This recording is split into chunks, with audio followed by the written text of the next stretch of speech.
حضرت امام حسین رضی اللہ تعالیٰ عنہ کے بیٹے حضرت امام زین العابدین رضی اللہ تعالیٰ عنہ کے پاس ایک تاجر آیا، کہنے لگا حضرت بڑا ہی پریشان ہوں، دکھوں کا مارا، کاروبار بھی ہے، بزنس بھی ہے، مال بھی کافی سارا اکٹھا کیا، پیسہ بھی کافی سارا اکٹھا کیا،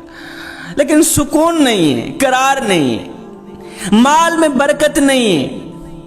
دن رات ایک کر کے پیسہ کماتا ہوں، دولت کماتا ہوں، لیکن پتہ بھی نہیں چلتا کہاں سے آیا کہاں سے گیا، مال میں برکت نہیں، دولت میں برکت نہیں،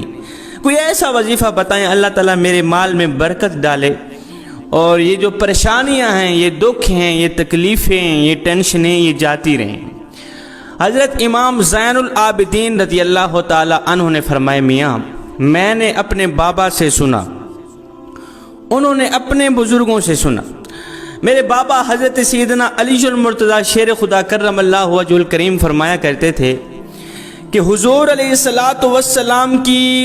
4 صفات جس شخص نے اپنا لی اللہ تعالیٰ اس کو رزق اتنا دے گا کہ مثال وہی حضرت عمر والی بن جائے گی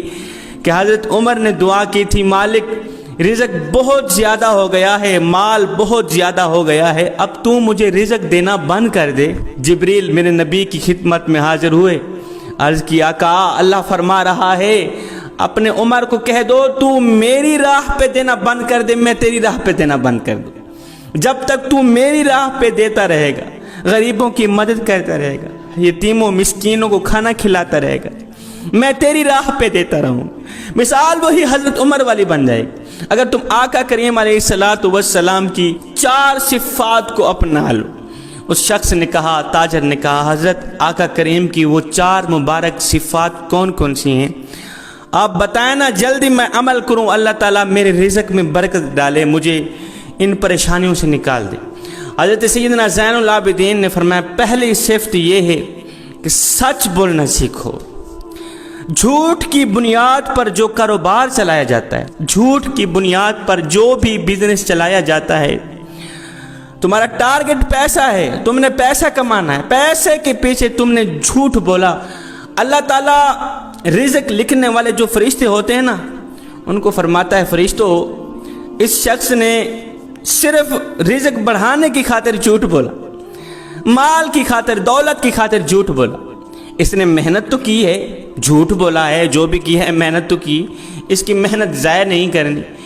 اس کے نصیب میں رزق لکھ دو، صرف رزق ہی لکھنا، صرف مال ہی لکھنا، صرف پیسہ ہی لکھنا، اس رزق کے اندر جو برکت ہے وہ ختم کر دینا،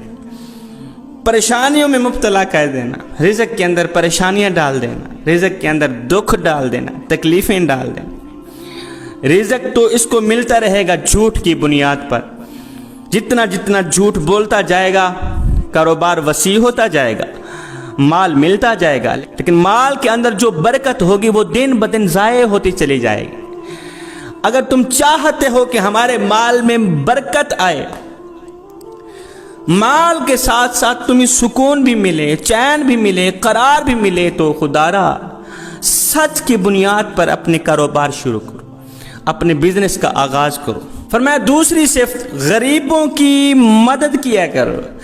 غریب ہمسائے کی مدد کیا کرو، یتیموں کو کھانا کھلایا کرو، مسکینوں کو کھانا کھلایا کرو۔ اللہ تعالیٰ اس شخص کو کبھی بھی غریب نہیں کرتا جو شخص غریبوں کی مدد کرتا ہے۔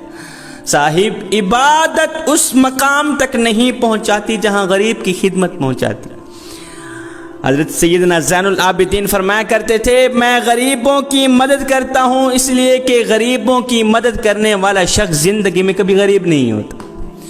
میں یتیموں کے سروں پر شفقت بھرا ہاتھ رکھتا ہوں اس لیے کہ جب میں مر جاؤں کوئی میری اولاد کے سر پر بھی شفقت بھرا ہاتھ رکھے۔ حضرت امام زین العابدین خود اتنے سخی تھے، شاہانہ زندگی گزار کے گئے، شہنشاہوں والی زندگی گزار کے گئے، اتنے سخی تھے اللہ کے نام پر تو اپنا سب کچھ قربان کرنے والے لوگ تھے۔ جب حضرت امام زین العابدین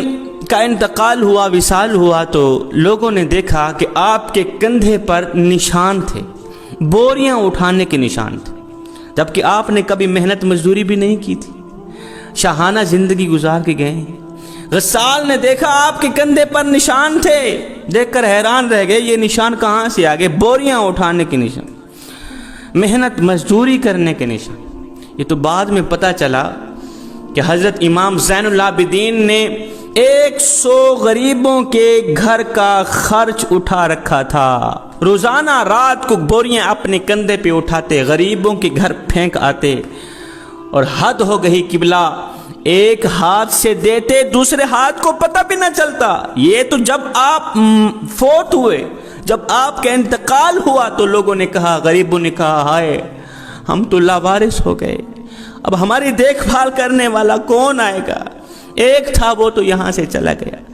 غریبوں کی مدد کیا کرو، اللہ تعالیٰ تمہارے مال جان روزی رزق میں برکت ڈالے گا، تم دن بدن امیر تر امیر بنتے چلے جاؤ۔ فرمایا تیسری صفت، بیوی کے ساتھ اچھا سلوک کیا کرو۔ میرے کریم نبی صلی اللہ علیہ وسلم اپنی ازواج کے ساتھ ٹوٹ کے محبت کرتے تھے، یہاں تک کہ میرے کریم نبی جب پانی پینے لگتے تو آپ حضرت سیدہ عائشہ صدیقہ رضی اللہ تعالی عنہ سے پوچھتے،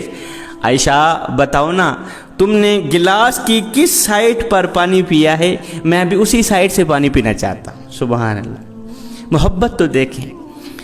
تو میرے کریم نبی صلی اللہ علیہ وسلم کی اس صفت پہ عمل کرو، بیویوں کے ساتھ اچھا سلوک کرو، اچھا رویہ کرو، بیوی سے پیار کرو، محبت کرو، بیوی کی ضرورتوں کو پورا کرو، فیملی پر خرچ کرو، اپنے بچوں پر خرچ کرو، اللہ تعالیٰ مال دے اپنی فیملی پہ خرچ کرو، اللہ تعالیٰ رزق دے بیوی پر خرچ کرو، بچوں پر خرچ کرو، والدین پر خرچ کرو، اللہ تعالیٰ تمہارے مال جان روزی رزق میں برکتیں ڈالے، تم دن بدن امیر تر امیر بنتے چلے جاؤ۔ آپ کے محلے میں، آپ کے معاشرے میں، رشتہ داروں میں ایک شخص ایسا ہوگا جس کو اللہ تعالیٰ نے بڑی ہی عزت دی، بہت ہی عزت دی، لوگ اس کی عزت کرتے ہیں، رسپیکٹ کرتے ہیں۔ وجہ صرف یہی ہے کہ اس نے اپنے ہاتھ کو ایسے کر کے رکھا ہے، اللہ تعالیٰ نے اسے مال دیا ہے، رزق دیا ہے، تو اس نے اپنے ہاتھ کو ایسے کر کے رکھا ہے، جو بھی غریب آتا ہے اٹھا لیتا ہے، جو بھی ضرورت مند آتا ہے اٹھا لیتا ہے، جو بھی مسکین آتا ہے یہاں سے اٹھا لیتا ہے۔ تو اللہ تعالیٰ نے ایسے شخص کو بڑی عزت سے نوازا۔ وجہ صرف یہی ہے، اللہ نے اسے مال دیا، اس نے ایسے نہیں کیا، اس نے ایسے کھول کے رکھا۔ اور آپ کے ہی محلے میں ایک ایسا شخص رہتا ہے جس کے پاس مال بھی ہے، پیسہ بھی ہے، دولت بھی ہے، لیکن عزت نہیں، کوئی سلام کرنے پہ راضی نہیں۔ وجہ صرف یہی ہے کہ اس نے اپنے ہاتھ کو ایسے مٹھی میں سب کچھ بند کر رکھا ہے، اپنی دولت کو، اپنے مال کو مٹھی میں بند کر کے رکھا۔ اس لیے جو بھی ضرورت مند آتا ہے اسے کچھ بھی نہیں ملتا، جو بھی غریب مسکین یتیم آتا ہے اسے کچھ بھی نہیں ملتا، اس لیے اس کو اللہ تعالیٰ نے پیسہ تو دیا لیکن عزت نہیں دی، سب کچھ دیا لیکن اس مال کے اندر اللہ تعالیٰ نے برکت نہیں ڈالی۔ تو پہلی صفت سچ بولنا سیکھو، دوسری صفت غریبوں کی مدد کرنا سیکھو، تیسری صفت اپنی فیملی پہ خرچ کرنا سیکھو، چوتھی صفت 5 وقت کی نماز باجماعت ادا کرنا سیکھو۔